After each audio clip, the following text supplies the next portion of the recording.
감기가 또 안 떨어지네요. 걱정입니다. 잘 알아들으셔야 돼요. 알죠? 오늘 목소리가 좀 작아도 오늘 이 고린도전서 중요한 말씀입니다. 지난주부터 이제 세움교회 비전이 명확하게 생겼어요. 우리 순장님들에게 같이 나눴는데 사람들이 그리스도 안에서 자신이 누구인지 깨닫고 깨달은 자신으로 온전히 세워질 수 있도록 섬기는 공동체거든요. 그러면서 이제 8년 만에 하나님께서 공동체를 통해서 세움교회, 하나님 교회를 왜 세우셨는지 명확한 비전을 말씀을 통해서 주시고, 이제 2024년부터 교회가 그렇게 세워지게 돼요. 깊이 있게 온전히 세워지는 교회가 됩니다. 그 가운데 있어서 하나님 주신 책이 이제 고린도서예요. 고린도서. 바울이 썼던 많은 책들 가운데 가장 공동체에 대한 실제적인 책들이고, 이 시기에 맞춰서 하나님께서 우리 세움교회에게 또 저와 여러분에게 주신 귀한 책입니다. 우리가 지난주에 같이 나누었죠. 저와 여러분, 심지어 하나님조차 우리들의 뜻과 목적은 다 똑같습니다. 그 뭔가 하면 하나님을 위한 것이고 교회를 위한 것입니다. 그런데 사람들이 서로 참 피곤해지고 갈등과 불화가 생기는 이유는 목적이 달라서가 아니라 방식이 다르기 때문입니다. 그러므로 다른 방식을 우리 너도 나도 똑같은 목적인데 우리가 이럴 일이 뭐 있냐라고 하는 것은 굉장히 순진한 생각이라는 것이죠. 방식은 내가 기대했던 방식이 아니면 인간은 하나님도 죽일 수 있는 존재가 인간입니다. 그러므로 그 방식을 서로 조정하고 조율하는 것이 인간이 나 혼자 사는 것이 아니라 타인과 공존할 때 가장 중요한 기술입니다. 흔히 인간을 만물의 영장이라고 하고 동물보다 뛰어난 것은 지능뿐만이 아니죠. 왜냐하면 돌고래 같은 경우는 IQ 70이라고 하니까 이렇게 지능이 좀 떨어지는 사람들이 많이 있잖아요. 그러니까 꼭 지능만의 문제가 아닙니다. 그럼에도 불구하고 인간은 하나님의 형상을 가지고 있기 때문에 가장 중요한 존귀한 존재지만 동물과 분명히 다른 것이 있습니다. 그게 뭔가 하면 타인과 공존할 수 있는 존재라는 거예요. 타인과 공존할 수 있는 것. 그러니까 호모 사피엔스라고 하는 책을 지은 유발 하랄이라고 히브리대 역사학 교수인데요. 이 사람은 이제 진화 생물학자예요. 역사학자, 진화 역사학이니까. 그러니까 호모 사피엔스라는 종이 어떻게 수많은 종류들 중에서 이 지구를 지배하게 되었나, 이런 관점에서 이제 쓰는 거죠. 그래서 하나님의 창조를 인정한 사람이 아니니까 그냥 역사학적 관점에서 보는 거예요. 그 사람이 얘기할 때 다 맞는 말은 아니지만 그 중에 하나의 인사이트가 있는 게 뭔가 하면, 인간은 다른 종류와 비교했을 때 그렇게 초창기 인류들은 다른 종류와 비교했을 때 그렇게 지능이 뛰어나지도 아니면 이렇게 피지컬 육체의 기능이 높지도 않은데 왜 이렇게 전 세계 모든 종류들을 모든 동식물들을 아우를 수 있는 지배종이 되었는가 하면 협력할 수 있는 힘이라는 거예요. 그러니까 인간은 단일 개체가 있으며 이 단일 개체는 다른 동물과 비교했을 때 굉장히 기능이 떨어지는데 이 단일 개체가 아니라 같이 협력할 수 있으면 엄청난 일을 할 수 있다는 거죠. 수천 년 전에도 피라미드 같은 엄청난 건축물을 만들고 또 수십만 명이 이렇게 오랫동안 만리장성 같은 이런 건축물을 만들기도 하고, 이런 것들은 단순히 인간이 어떤 게 있어야 되는가 하면 같은 꿈을 꿔야 된다는 거예요. 같은 꿈, 같은 목표, 같은 비전, 이런 것들. 이런 것들은 이제 호모 사피엔스라는 책에서 이제 쭉 적어놨었어요. 그래서 인간의 가장 뛰어난 점은 뭔가 하면 서로 협력할 수 있다는 거예요. 협력할 수. 인간이 뛰어난 것은 동물보다 더 뛰어난 지능, 아니면 감성, 뭐 다른 어떤 것도 있지만 핵심적인 건 뭔가 하면 협력할 수 있다는 것입니다. 협력이란 말은 내가 타인이 아닌, 나와 아닌 타인과 같이 공존해야 되는 거예요. 그러면 우리가 홀로 하나님 앞에서 내가 예수님을 영접하고 점점 성화되는 과정, 내가 하나님 앞에 홀로 성화되는 과정과 우리가 함께 모여 공동체 안에서 교회가 세워지는 것은 좀 다른 방식이 있어요. 내가 홀로 하나님 앞에 하나님과 나와의 관계에서 충분히 할 수 있어요. 근데 그게 아니라 내가 아닌 타인과 함께 하나님의 몸인, 예수님의 몸인 공동체를 세워가는 것은 전혀 다른 방식이 있다는 것입니다. 그중에 무엇인가 하면 조율과 조정이에요. 서로 조율할 수 있어야 되고 서로 조정해야 돼요. 조율할 수 있고 조정해야 돼요. 그런데 사람들은 조율하고 조정하지 않아요. 뭘 어떻게 하려고 하는가 하면 뜯어 고치려고 해요. 제일 많이 발생하는 것이 결혼생활 초기예요. 결혼생활 초기예요. 네. 집사람은 저 집사람 오늘 감기 걸려서 안 왔는데 지금 영상 보고 있을 건데 어떡하지? 또 말하면 혼날 것 같은데. 결혼 초기부터 지난 25년 동안 주의기차게 저를 뜯어 고치려고 했어요. 뭘 고치려고 했는가 하면 변기를 올리고 오줌을 누는 거에 대해서. 아무것도 아닌데 그냥 귀찮고 뭐 하니까 하나부터 열까지 취약지 않은 것부터 시작해가지고 다들 그러니까 생활 방식이 너무 다른 거죠. 예. 저는 우리 어머님이 거의 방임해서 키웠거든요. 방임해서 청바지는 1년씩 입고 빨으라 그랬거든요. 청바지는 1년씩 입는 거라 그랬고, 저희 집사람은 이제 학교 선생님 딸이었으니까 아주 바르게 교육받고 자랐으니까 이렇게 저는 하나도 제재를 받지 않고 밥은 배고플 때 먹는 거고 자다가도 배고프면 뭘 먹어야 되고 또 아내는 시간을 맞춰서 뭘 먹어야 되고 뭐 이런 거 초기에 말간 이런 것들을. 근데 이게 조정이 잘 안 돼요. 왜냐하면 조정이라는 건 서로 이렇게 거리를 조정하는 거잖아요. 조율하면 서로 의견을 맞추는 거잖아요.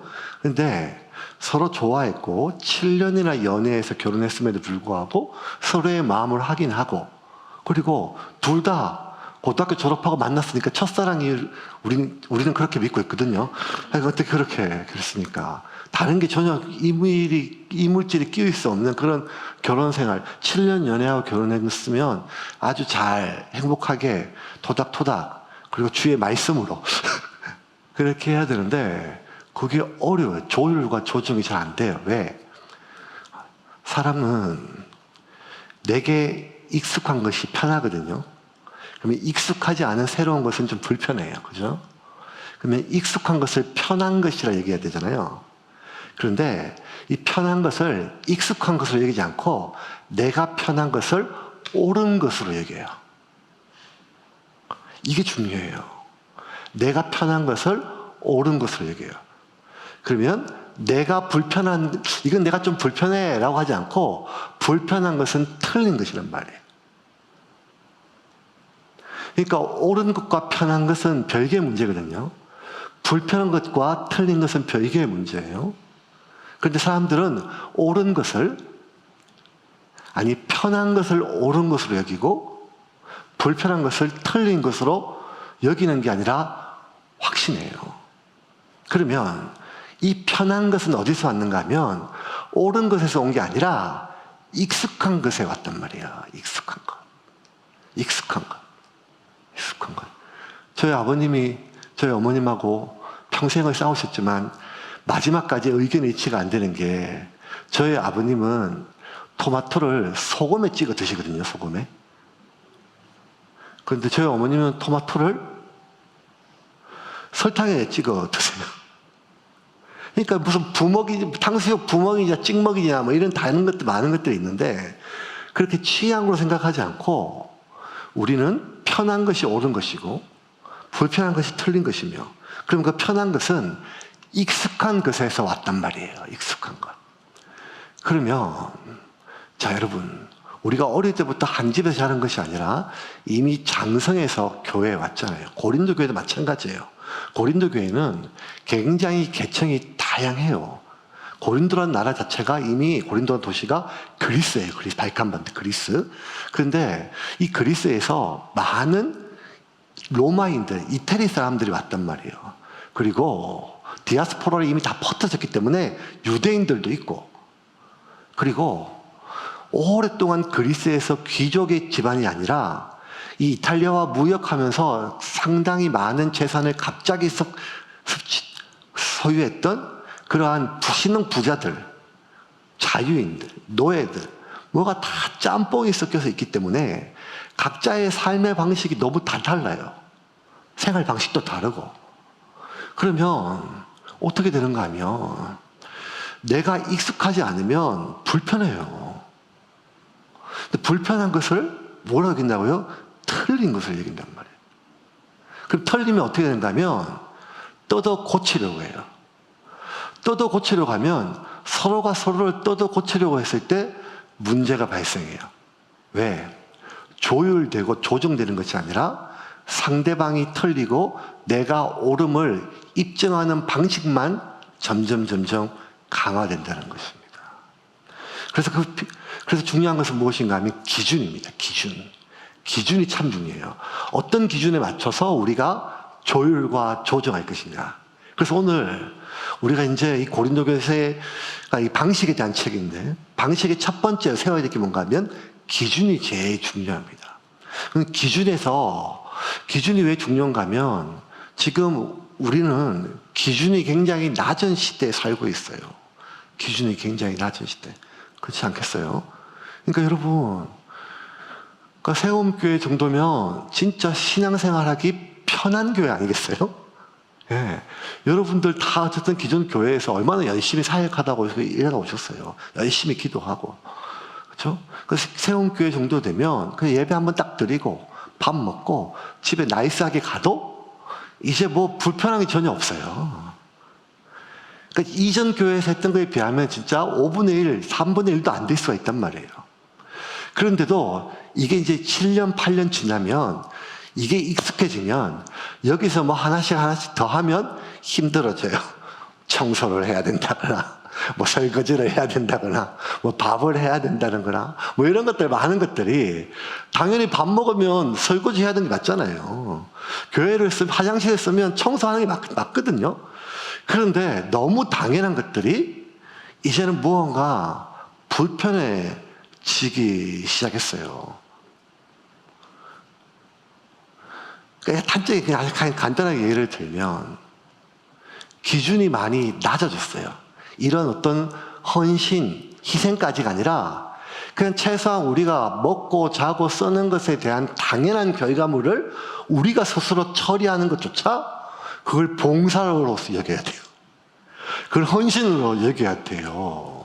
지금 막 다른 교회 가서 교회를 막 짓고 또 독거노인들 가서 그분들 막 방을 청소하고 뭐 이런 성질의 문제가 아니라 우리가 먹은 거 우리가 치우고 우리가 먹을 거 우리가 밥 짓고 우리가 싼 거 우리가 청소하고 뭐 이런 것조차도 이게 굉장히 힘든 헌신처럼 여겨질 정도로 기준이 낮아졌어요. 그러면 이런 기본적인 어떤 나의 시간, 나의 노동을 쓰는 것만 그런 게 아니라 신앙생활 자체도 기준이 얼마나 낮아졌어요. 너무 많이 낮아졌죠. 이젠 주일 성수 이런 개념도 많이 없고 그리고 많은 것들이 이전에 당연히 여기는 것들이 지금 굉장히 특별한 시기가 됐죠. 이렇게 도덕도 낮아졌고 그리고 어떤 신앙도 낮아졌으며 삶의 많은 기준이 낮아진 이런 시대에 있어서는 굉장히 위험한 시대예요. 뭔가 하면 기준이 낮은 시대는 이만하면 내가 괜찮은 성도야 라고 여겨지는 것이 굉장히 위험해질 수 있다는 거예요. 왜? 전체적인 기준이 낮아졌기 때문에 결국 우리는 그 시대의 사람들의 평가에 의해서 결정되는 게 아니라 절대 기준인 하나님의 심판 앞에 서게 되거든요. 그래서 기준이 낮은 시대에 살아가는 사람들의 가장 큰 위험은 이만하면 내가 참 많은 것을 희생하고 헌신하는 느낌 속에 살 수가 있다는 것입니다. 그래서 공동체를 세워갈 때 서로 조율하고 조정하는 데 있어서 이 기준은 가장 중요한 기준이 낮으면 위험하다고 그랬죠. 기준이 높아야 돼요. 근데 높은 기준이란 말은 두 가지 복선이 깔려 있어요. 중의적. 뭔가 하면 이 높이, 이 기준은 누구나 볼 수 있어야 돼요. 누구나 볼 수 있으려면 기준이 높아야 돼요. 예를 들어서 이 수천 년 전에 아니 혹은 수백 년 전에 사람들이 항해를 하고 아니면 사막을 가로지를 때 기준이 뭐였는가 하면 해와 달 아니면 북두칠성이었죠. 북두칠성. 왜냐하면 기준이 낮으면 기준은 높아야 동서남북 어디든지 볼 수 있단 말이에요. 누구나 볼 수 있어야 기준이란 말이에요. 그래서 가장 높이 있는 것이 기준이에요. 물리적 높이도 있지만 기준은 낮으면 안 된단 말이에요. 기준이 낮아지면 사람들이 못 볼 수도 있지만 또 기준이 낮음으로 말미암아 내가 내 자신을 착각할 수 있고 나의 위치와 나의 방향을 착각할 수 있단 말이에요. 그래서 기준은 높아야 됩니다. 기준이 낮으면 굉장히 위험해요. 그런데 기준의 낮음에 위험성을 가장 잘 표현하는 단어가 뭔가 하면 천박함이에요. 그러니까 기준이 높지 않으면 뭐든지 천박해져요. 이 기준이 낮은 시대는요, 이 천박한 가치관에 다 함몰되어 있어요. 그러면 가치관이 천박할수록 가치관은 그 사람의 모든 것을 결정하고 선택하는 기준인데 이 선택과 결정은 그 사람의 수많은 어떤 생각, 경험, 중요한 많은 것들이 있거든요. 근데 이 가치관이 천박해지면 뭐든지 아주 말초적으로, 그러니까 인간의 본능적으로 모든 것이 선택하게 돼요. 예를 들어서 사람을 보는 기준이 그 사람의 인격, 그 사람의 성격, 그 사람의 전생애 이런 것이 아니라 딱 먼저 외모로 먼저 평가하게 되죠. 그러니까 지금 시대는 거의 외모가 그 사람의 가장 중요한 기준이 되었습니다. 페이스북 보다가 뭐 이렇게 좋은 명언들 많이 뜨잖아요. 근데 제가 한 몇 년 전에 읽었던 그 페이스북에서 봤던 말 중에 제일 기가 막혔지만 또 동의가 됐던 말 중에 하나가 뭐였는가 하면 이런 구절이 있어요. 말도 안 되는 구절이에요. 인생에서 발생하는 대부분의 문제는 못생겨서 생긴다. 근데 그 밑에 사람들이요, 수십만 명이 좋아요, 맞다, 다 눌러놨어요. 인생에서 발생하는 문제의 대부분은 못생겨서 생기는데. 이 말도 안 되는 말이 우리가 웃으면서 그래, 듣고 보다 맞는 것 같다라고 하는 거죠. 왜냐하면, 뭐 이건 심리학자들이 많이 막 조사를 했으니까요. 그러니까 잘생긴 외모를 가진 사람에 대한 첫 호감도가, 첫 번째가 호감도와 신뢰도는 연결되어 있대요. 호감도와 신뢰도. 그래서 제가 주구장창 머리를 단정하게 하는 거예요.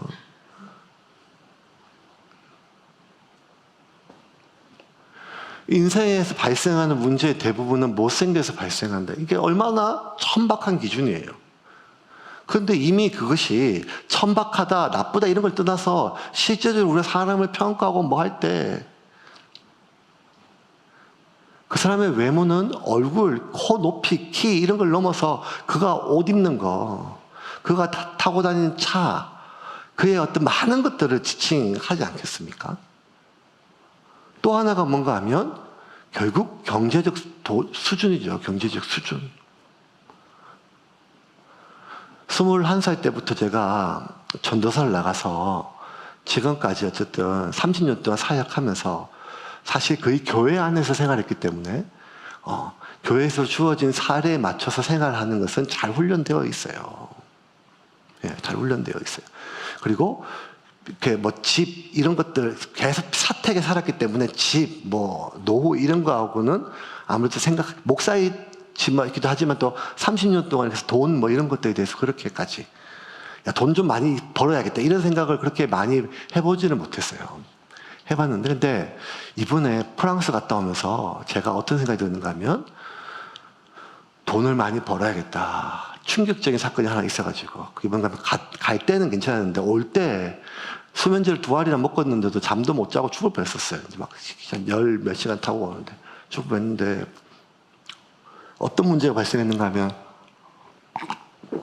에어프랑스를 타고 한국에서 프랑스로 갈 때는 한국에서 이제 음식을 좀 싫었으니 그래도 제가 먹을 수 있는 음식이었는데 프랑스에서 한국 올 때는 다 프랑스 음식이 그쪽에서 해가지고 거의 잘 못 먹겠더라고요. 한 열흘 정도 그냥 배가 꾸룩꾸룩하고 힘들었는데 그러니까 막 계속 힘들고 어려웠어요. 그래가지고 했는데 수면제는 먹었지 힘은 들지 하다 중간에 배탈이 났죠. 그래가지고 화장실에 가려고 했는데 사람들이 쭉 서 있는 거예요. 그래가지고 너무 급한 거예요. 급해가지고 그러니까 막 제가 이 지저분한 얘기 오늘 하면 안 되는데 어쨌든 막 지금 터지기 직전이에요. 지금 그래서 막 지금 있는 힘껏 다 그냥 진짜 신앙의 힘으로 버티고 있었어요. 그래가지고 터지면 다 죽으니까 그래가지고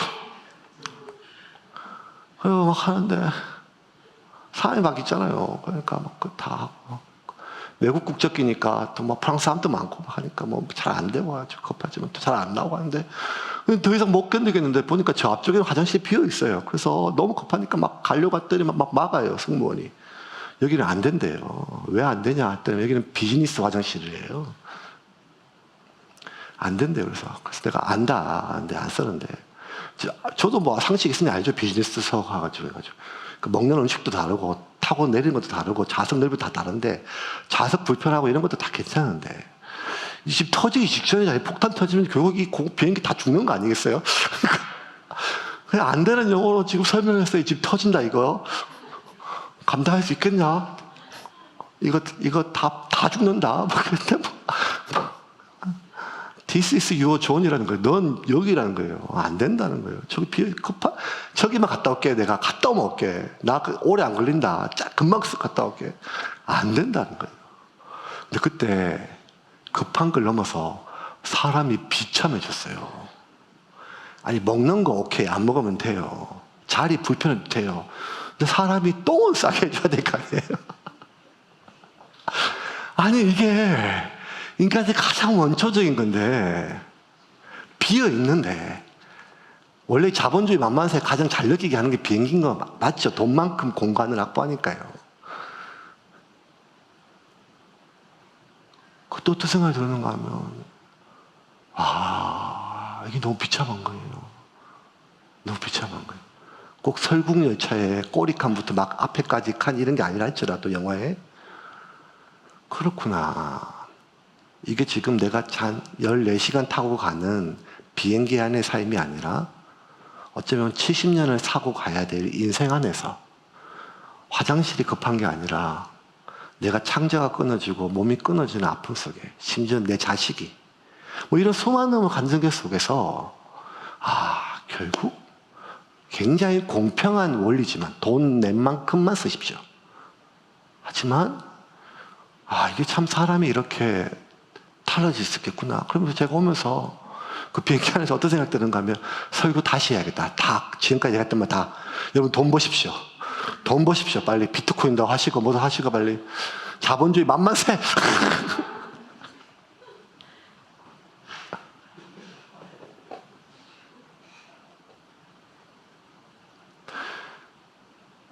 맞아요. 돈 그러면 천박하다 여겨요. 외모로 사람을 평가하면 천박하다고 느껴요. 근데 여러분 기준이요. 낮아진 위험성이요. 가장 기준이 낮을 때 그걸 뜻하는 것이 천박함인데 근데 여러분 이 천박함보다 더 위험한 게 있어요. 기준이 가장 낮음의 위험성을 언제 가장 더 위험한가 하면 기준이 천박한 것이 아니라 기준이 나 자신이 될 때예요. 가장 낮은 기준은 가장 천박한 기준, 가장 세속적인 기준, 가장 세상적인 기준, 그게 가장 낮은 기준이 아니라 가장 낮은 기준은 내가 기준이 되는 거예요. 내가. 바울이 고린도 교회에 대한 소식을 들었을 때 먼저 인편으로 대한 소식을 들었고 두 번째는 편지로 소식을 들었거든요. 근데 그 인편으로 들리는 소식이든 편지로 들리는 소식이든지 간에 고린도 교회에서 발생했던 문제의 가장 큰 문제는 불화와 갈등이었어요. 10절 같이 읽겠습니다. 형제들아, 내가 우리 주 예수 그리스도의 이름으로 너희를 권하노니 모두가 같은 말을 하고 너희 가운데 분쟁이 없이 같은 마음과 같은 뜻으로 온전히 합하라. 거의 대부분은 이제 이 분쟁이라는 단어가 계속 반복돼요. 여러분, 우리가 자꾸 오해하면 안 돼요. 고린도 교회는 다른 교회보다 분쟁이나 갈등이 많아서 문제가 아니에요. 이게 핵심이 아니에요. 소아시아 7교회가 있었고 예루살렘 교회가 있었으면 안디옥 교회가 있었어요. 그렇죠? 그런데 그 많은 교회들보다 이 고린도 교회가 문제가 훨씬 더 많았고 사람들이 훨씬 더 이상했으며 사람들이 훨씬 더 거칠었다. 이게 문제의 핵심이 아닙니다. 왜냐하면 여러분, 분쟁과 갈등은요, 종교의 오류가 아니라 종교 시스템의 본질이에요. 이건 제가 올해 상반기에 읽었던 책 중에 제일 인상적인 책이 창발의 시대라고 하는 에릿 와이어먼이라고 하는 역사학자가 지은 책인데, 이 사람이 내렸던 수많은 결론 중에 하나가 뭔가 하면 불화와 갈등은 종교에 발생하는 오류가 아니라 종교 시스템의 본질이라는 거예요. 이게 저는 너무 와닿았어요. 왜냐하면 우리가 흔히 이런 말 하잖아. 아니 교회가 세상보다 더해. 아니 교회에서 왜 이래. 아니 믿는 사람들이 왜 이래.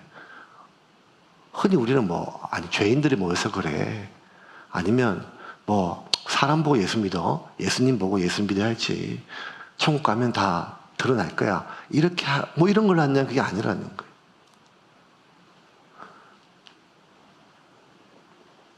갈등과 불안은 종교 시스템의 본질이에요. 왜냐하면 인간이 만든 많은 집단들이 있는데 그 중에 옳고 그름이 가장 중요한 두 집단이 있어요. 하나가 정치적 집단이고 하나가 종교적 집단이에요. 옳고 그름을 기반으로. 옳고 그름. 만든 공동체가 많잖아요. 많던데. 근데 그 중에서 유일하게 옳고 그름을 기반한 가장 극명한 공동체가 정치적 공동체고 그 다음에 종교적 공동체란 말이에요. 그러면 이 정치적 공동체 안에 왜 저렇게 저 당은 이름을 바꾸고 싸우고 내하고 선거했을 때마다 붙었다가 떨어졌다가 막 하느냐. 이게 사람들의 이상함이 아니라 어쩌면 그게 정치의 본질이라는 거예요. 종교 역시 마찬가지예요. 왜? 모여있는 가장 중요한 이유가 옳으냐 그르냐가 중요하기 때문이에요. 틀리면 내가 용납할 수가 없는 거예요. 그래서 옳고 그름을 전제로 모여있던 집단이기 때문에 이 옳고 오름이 만났을 때 조정될 수가 없다는 거예요. 조율될 수가 없다는 것입니다. 그런데 비즈니스는 달라요. 수요와 공급이 가격과 상품이 서로 조율될 수 있어요. 하지만 종교나 정치는 그게 아니에요. 무엇이 옳은가 하는 겁니다. 그래서 여러분, 교회 안에서 분쟁과 불화가 있는 것은 오해해서 아니 이 교회는 왜 이렇게 많이 싸워? 우리가 흔히 그런 말들 많이 하잖아요. 사람들이 다 이상해. 저 진짜 그런 얘기 많이 들었거든요. 이 교회 사람들은 다 이상해요. 이런 말 진짜 많이 들었어요. 근데 여러분, 노름판에 또 불문율이 있어요. 불문율이. 노름판에 불문율이 뭔가 하면 내가 지금 끼어 있는 이 판에 누가 호구인지 모른다면 당신이 호구일 가능성이 가장 높다. 지금 이 판에 누가 호구인지 아무리 봐도 모르겠어요. 그러면 내가 호구일 가능성이 많아요. 그러면 어떻게 사람들이 다 이상할 수 있어요? 근데 다 이상, 나 빼놓고 다 이상한다면 내가 제일 이상할 확률이 많단 말이에요. 그런데 우리는 그렇게 생각하지 못해요. 왜? 나는 맞아요. 그런데 맞는 내가 불편해요. 불편하니까 그것은 익숙하지 않은 것이 아니라 털린 게 된단 말이에요. 그러면 털린 게 좀 지나고 나면 어떻게 되는가 하면 털리면 맞는 내가 가르치거든요. 이게 맞아. 이렇게 해야 돼. 이렇게 해야 돼. 대부분들이 우리 교회에서는 옛날 나는 이렇게 했는데 이렇게 얘기하지 않고 이게 맞아 라고 얘기를 해요. 근데 이게 맞는데 상대방이 고치지 않으면 뭐가 되는가 하면 털린 사람을 넘어 이상한 사람이 돼요. 이상한 사람이 계속 오래되면 나쁜 사람이 되고 나쁜 사람이 점점 오래되면 위험한 사람이 된다는 것입니다. 고린도 교회가 똑같았어요. 고린도 교회가. 각자 다양한 계층들이 모였고 어쨌든 바울의 복음이 전해서 한 교회가 형성이 되었고 바울 떠난 뒤에도 많은 사람들이 모여서 교회 공동체를 만들어 갔는데 밥 먹는 것부터 성찬식, 식사 배분부터 시작해가지고 온갖 가지 문제가 다 서로 의견이 다른 거예요.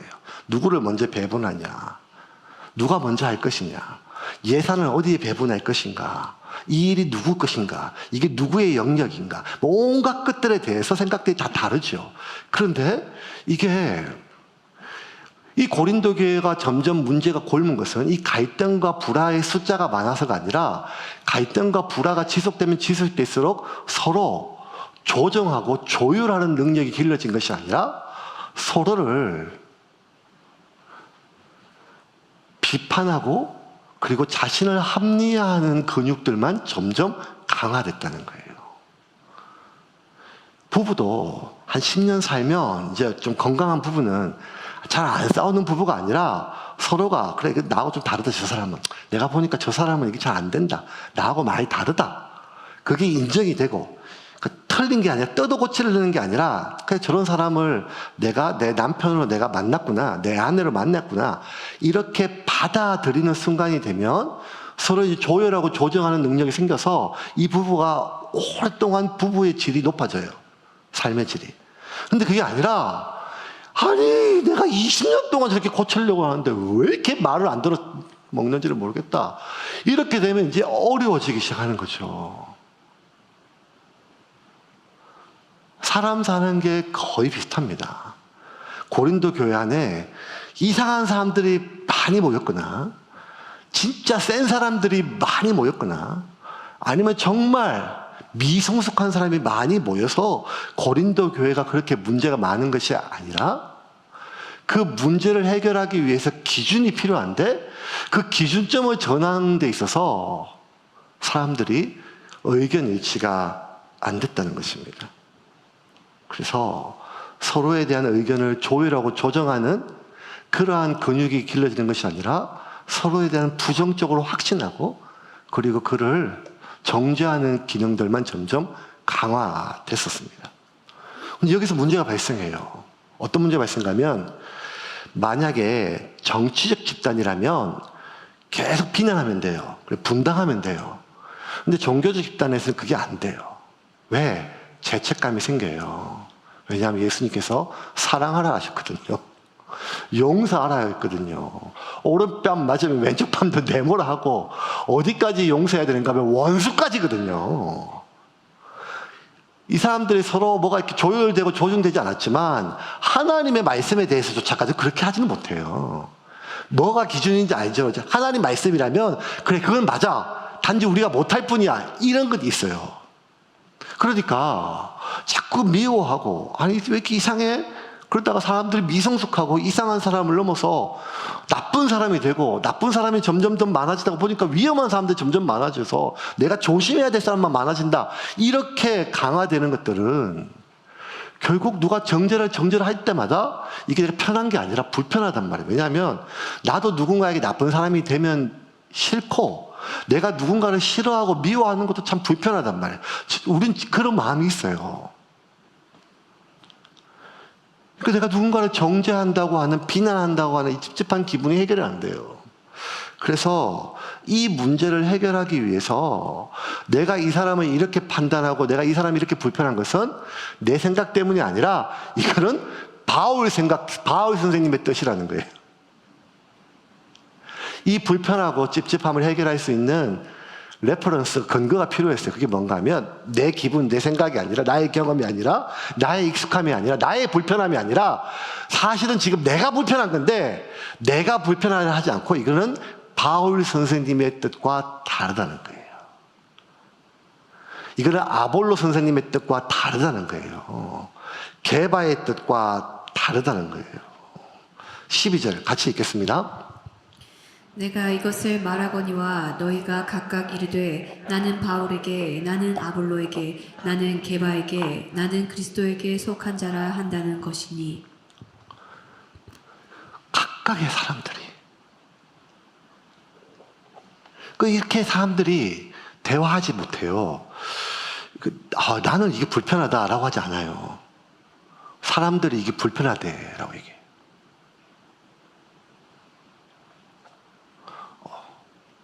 내 생각에는 이렇게 얘기하지 않아요. 사람들이 이렇게 말하더라라고 얘기를 해요. 너무 이게 어려워요. 내가 느끼게 이게 아니라 자꾸 나는 이것이 불편할 정도의 속 좁은 사람은 아니라는 거예요. 하지만 나는 괜찮지만 사람들이 불편하다고 얘기를 해요. 그래서 여러분, 건강하지 않는 집단일수록 어떤 어법이 자꾸 되는가 하면 사람들이 자꾸 이래요. 사람들이 자꾸, 여론을 자기가 등에 입고 얘기하는 거죠. 이 분쟁에서 가장 입이 목소리가 큰 세력들이 아마 자기 스스로를 우리는 바울파다 이렇게 명명하지는 않았을 거예요. 하지만 그들이 제일 많이 내세우는 근거가 내가 불편하다 이게 아니라 바울 선생님의 가르침에 따르면, 바울 선생님의 뜻에 따르면 이라고 했던 거죠. 여러분, 바울은 그렇게 말한 적이 없어요. 바울은 자신의 뜻을 전해준 적이 없어요. 부활에 대해서, 성찬에 대해서, 그 모든 논쟁에 대해서 바울은 자신의 뜻을, 문제가 있었는지도 몰랐어요. 바울이 문제가 발생했다는 얘기 듣고 가장 먼저 전해진 소식이 바로 이 책이란 말이에요. 바울은 그런 문제가 있었다는 것도 몰랐어요.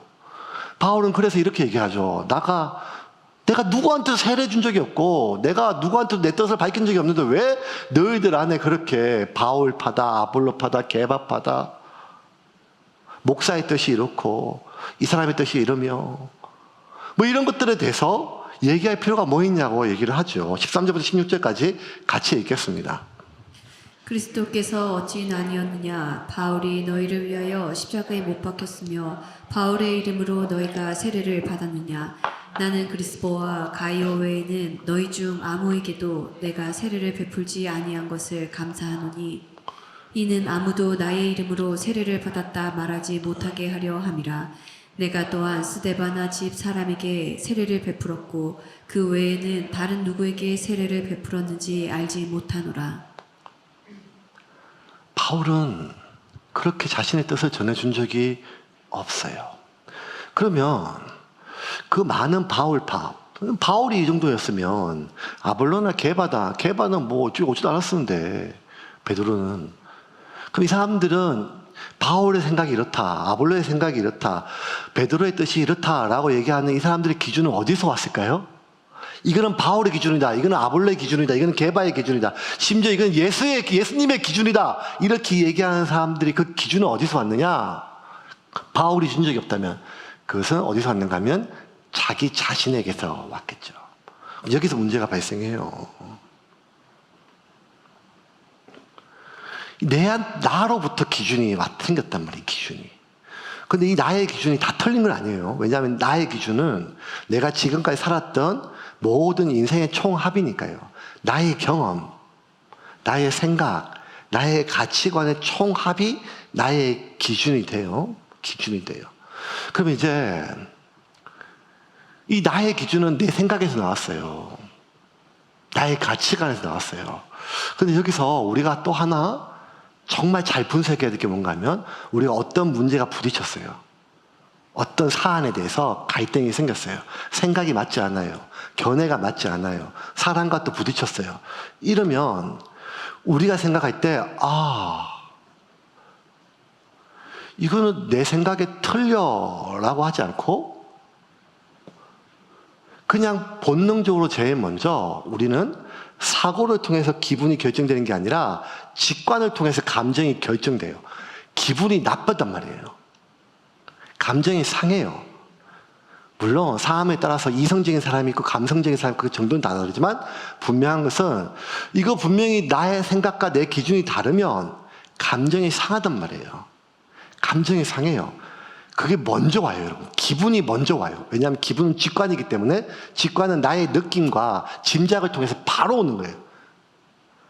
그래서 일단은 갈등을 내가 표면을 하지 않았지만 내 기분이 상해요. 그 집에 왔어요. 그래서 왜 생각해 보니까 이게 왜 이렇게 생각이 나쁜가, 왜 기분이 나쁜가 생각해 보니까 이 사람의 이런 부분들이 털려서 그래요. 무슨 말인가 하면 이 사람의 이런 부분이 털려서 내 기분이 나쁜 게 아니라 이미 기분이 나쁜 게 전제예요.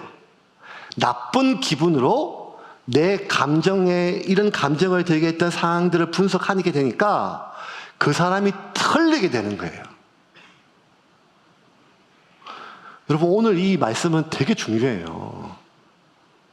여러분의 가정이든 여러분의 교회이든 아니면 여러분의 관계이든 누구든지 간에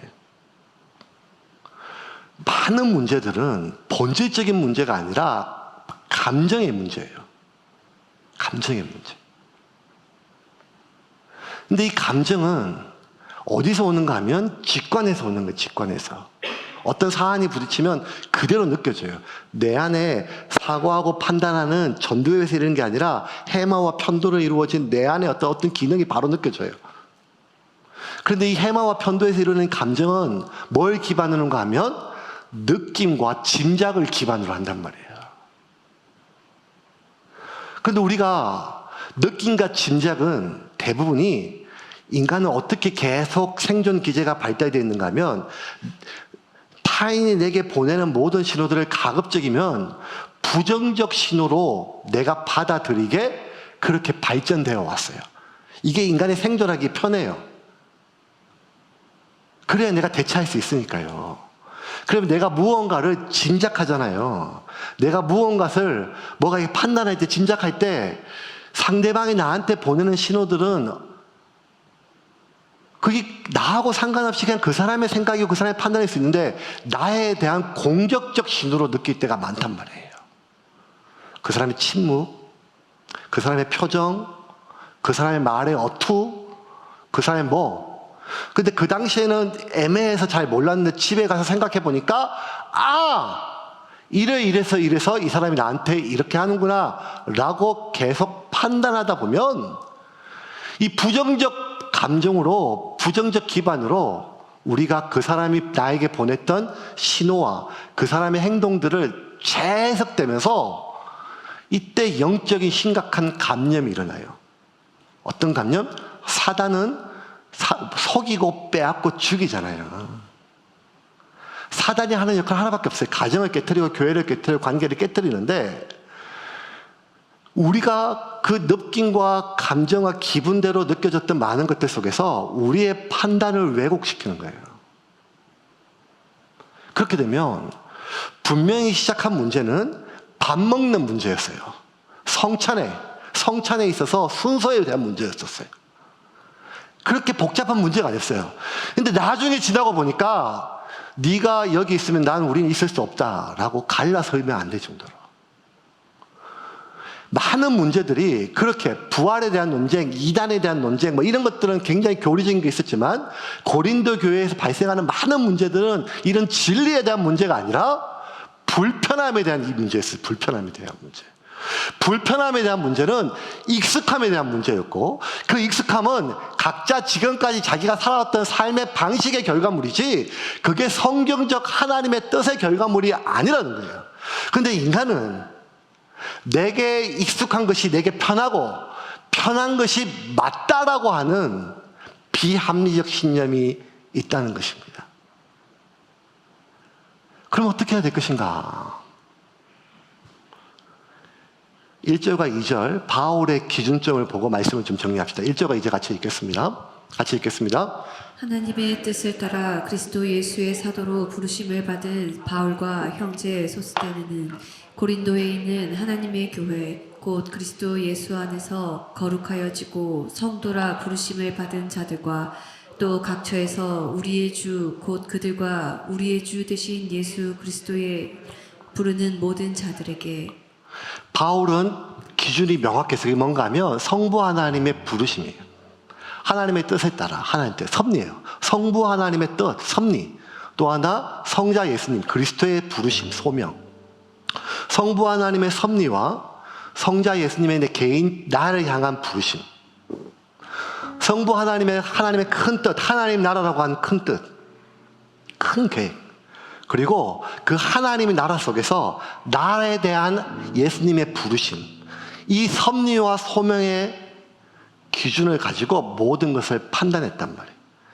더 정확하게 표현하면 이 두 가지 기준으로 판단하기 위해서 바울이 부단히 노력했어요.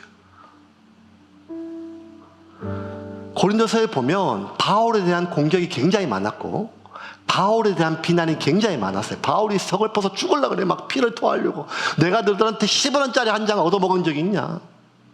내가 얼마나 고생하면서 여기까지 왔는데 어떻게 복음을 전했는데 나는 너희들의 아비다 하면서 막 한탄하면서 막 얘기를 해요.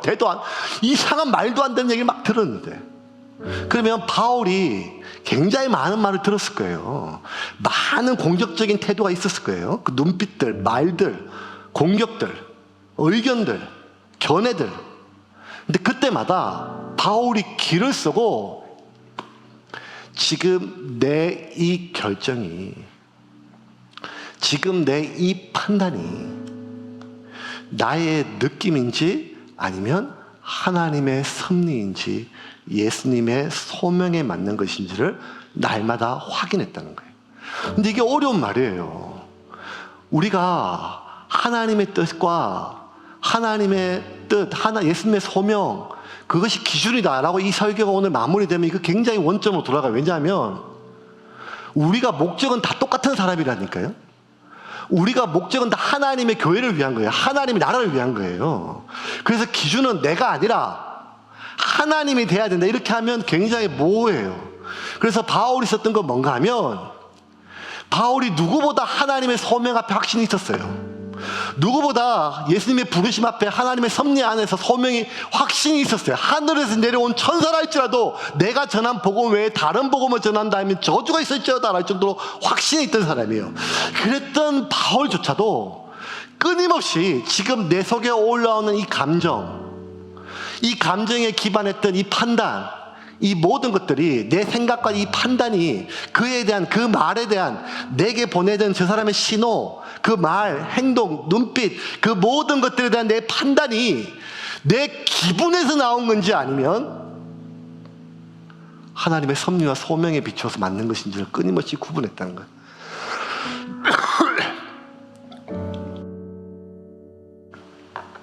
제가 오늘 여러분에게 전해주는 마지막 메시지는 이것입니다.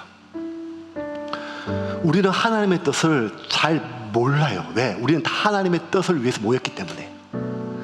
우리가 웬만한 건 거의 우리가 생각하고 우리가 하는 많은 것들은 하나님을 위한 게 맞아요. 교회를 위한 게 맞아요. 우리를 위한 게 맞아요. 단지 그 사람이 모를 뿐이라는 생각이 좀 있어요. 그런데 여러분, 우리가 어떤 결정과 어떤 선택과 누구의 메시지와 누구의 신호를 판단하고 분석할 때 가장 중요한 것은 하나님의 뜻을 구하는 것이지만 또 하나 계속 점검해야 돼요. 이거 내 기분에서 나온 것인지 내 느낌에서 나오는 것인지. 그리고 끊임없이 성령님께 구해야 돼요. 하나님, 제 기분대로 판단하지 않게 하여 주시옵소서. 제 느낌대로 판단하지 않게 하여 주시옵소서. 저는 오늘 새벽에도 목이 아파가지고 콜록콜록 눈을 뜨자마자 반사적으로 하나님 앞에 기도한 게 이거예요. 하나님, 오늘 제가 만나는 수많은 사람들, 오늘 제가 전하는 수많은 사람들, 제가 접하는 수많은 사람들의 그 모든 신호를 제 감정과 제 느낌으로 판단하지 않게 하여 주시고, 하나님이 나를 부르신 소명에 따라, 하나님의 섭리에 따라 판단하게 하여 주시고, 내 안에 계신 성령님께서 내 감정과 생각을 다스려 주시옵소서. 날마다. 그게 지난 8년 동안 하나님께서 저와 세움교회를 보호해 주셨던 방식입니다.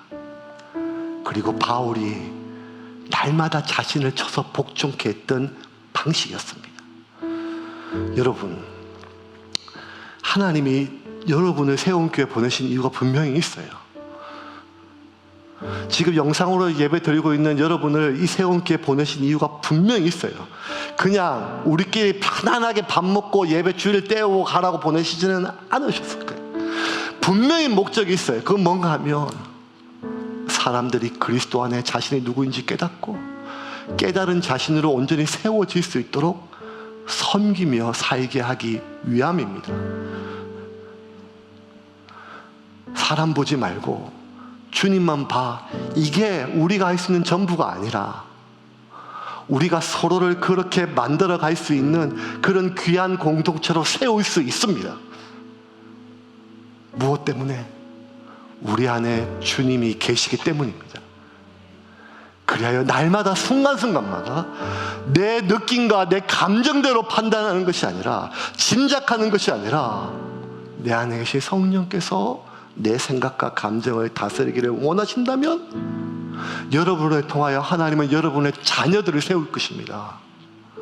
여러분을 통하여 하나님은 여러분의 남편과 아내를 세울 것입니다. 여러분을 통하여 여러분의 가정을 세우고 여러분을 통하여 하나님이 교회를 세울 것입니다. 그러므로 우리 포기하지 말고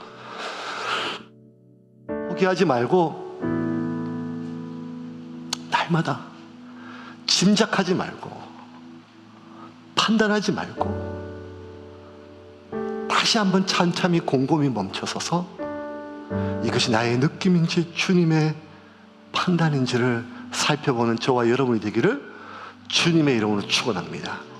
그래서 기준이 내 느낌이 아니라 예수 그리스도의 부르심과 소명이 될 수 있기를 주님의 이름으로 축원합니다.